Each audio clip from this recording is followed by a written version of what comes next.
ಹತ್ರಾಸ್ ಘಟನೆ ಸಂತ್ರಸ್ತ ಕುಟುಂಬದ ಸಾಂತ್ವನಕ್ಕೆ ಹೊರಟ ರಾಹುಲ್ ಗಾಂಧಿ, ಪ್ರಿಯಾಂಕಾ ಗಾಂಧಿಯವರ ಬಂಧನ ಹಾಗೂ ಕೆಪಿಸಿಸಿ ಅಧ್ಯಕ್ಷ ಡಿಕೆ ಶಿವಕುಮಾರ್ ಹಾಗೂ ಸಂಸದ ಡಿಕೆ ಸುರೇಶ್ರ ಮನೆಯ ಮೇಲಿನ ಸಿಬಿಐ ದಾಳಿಯನ್ನ ಖಂಡಿಸಿ ಕಾರ್ಕಳ ಬ್ಲಾಕ್ ಕಾಂಗ್ರೆಸ್ ವತಿಯಿಂದ ಕಾರ್ಕಳ ಬ್ಲಾಕ್ ಕಾಂಗ್ರೆಸ್ ಕಚೇರಿ ಎದುರು ಪ್ರತಿಭಟನೆ ನಡೆಯಿತು. ಪ್ರತಿಭಟನೆಯನ್ನುದ್ದೇಶಿಸಿ ಮಾತನಾಡಿದ ಕಾರ್ಕಳ ಬ್ಲಾಕ್ ಕಾಂಗ್ರೆಸ್ ಅಧ್ಯಕ್ಷ ಶೇಖರ್ ಮಡಿವಾಳ್, ಕೆಪಿಸಿಸಿ ಅಧ್ಯಕ್ಷ ಡಿಕೆ ಶಿವಕುಮಾರ್ ಅವರ ಮನೆ ಮೇಲೆ ರಾಜಕೀಯ ಪ್ರೇರಿತವಾಗಿ ಸಿಬಿಐ ದಾಳಿಯಾಗಿದೆ. ವಿರೋಧ ಪಕ್ಷದ ನಾಯಕರನ್ನ ಈ ರೀತಿ ವ್ಯವಸ್ಥಿತವಾಗಿ ದಮನಿಸುವ ಕೆಲಸ ನಡೆಯುತ್ತಿರುವುದು ಸರ್ಕಾರಕ್ಕೆ ಶೋಭೆಯಲ್ಲ ಎಂದವರು ಅಭಿಪ್ರಾಯಪಟ್ಟರು. ಭ್ರಷ್ಟಾಚಾರಕ್ಕೆ ಇವರು ಇಳಿತಾರಂತಾದ್ರೆ ಇದಕ್ಕಿಂತ ನಾಚಿಕೆಗೇಡಿನ ಪರಿಸ್ಥಿತಿ ಸನ್ನಿವೇಶ ಇನ್ನೊಂದು ಈ ರಾಜ್ಯದಲ್ಲಿ ನಿರ್ಮಾಣ ಆಗಿದೆ.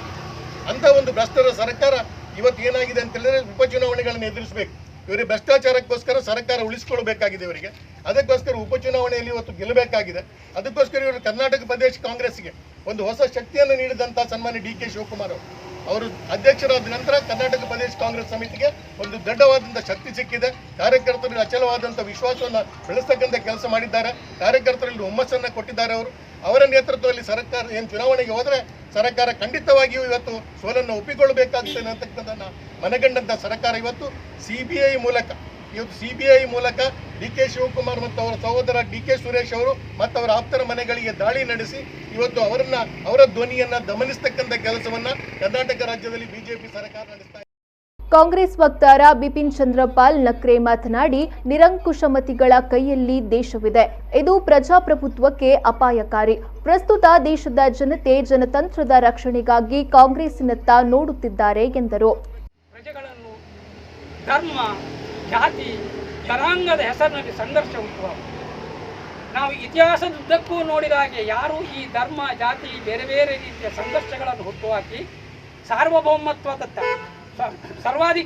ಸರ್ವಾಧಿಕಾರಿ ಧೋರಣೆಯಂತ ಹೆಜ್ಜೆಯನ್ನು ಹಾಕ್ತಾರೆ, ಅವರು ಯಾವತ್ತೂ ಇತಿಹಾಸದಲ್ಲಿ ಕಲಿತವರೂ ಕೂಡ ಅಲ್ಲ, ವಿದ್ಯಾರ್ಜನೆಯನ್ನು ಮಾಡಿದವರು ಅಲ್ಲ. ನೆಪೋಲಿಯನ್ ಕಲಿತ ಶಾಲೆಗೆ ಹೋಗಲಿಲ್ಲ. ಅಡಾಲ್ಫ್ ಹಿಟ್ಲರ್ ಅವ ಕಲಿತದ್ದು ಬರೀ 3ನೇ ಕ್ಲಾಸ್ ಮಾತ್ರ. ಮತ್ತು ಅವರು ಒಂದು ಒಳ್ಳೆಯ ಸಂಸ್ಕಾರಯುತ ಜನಾಂಗದಲ್ಲಿ ಹುಟ್ಟಿದವರು ಅಲ್ಲ. ಅಂಥ ಒಂದು ದುರಂತ ಪರಿಸ್ಥಿತಿ ಇವತ್ತು ನಮ್ಮ ದೇಶದಲ್ಲಿ ನಡೀತಾ ಇದೆ. ಅದನ್ನು ಯೋಚನೆ ಮಾಡುವಾಗ ನಮಗೆ ಹೆದರಿಕೆ ಆಗ್ತಾ ಉಂಟು. ಈ ದೇಶ ಎತ್ತ ಹೋಗ್ತಾ ಇದೆ ಅಂತ ಪ್ರತಿಯೊಂದು ವಿಚಾರದ ಮೇಲೆ ನಮ್ಮ ಛಾಯೆ ಏನು. ಕಾಂಗ್ರೆಸ್ ಸರ್ಕಾರ ಉಳುವವನೇ ಹೊಲದೊಡೆಯನಾಗಬೇಕು, 3 ಹೊತ್ತಿನ ಊಟವನ್ನು ಅವ ಮಾಡಬೇಕು.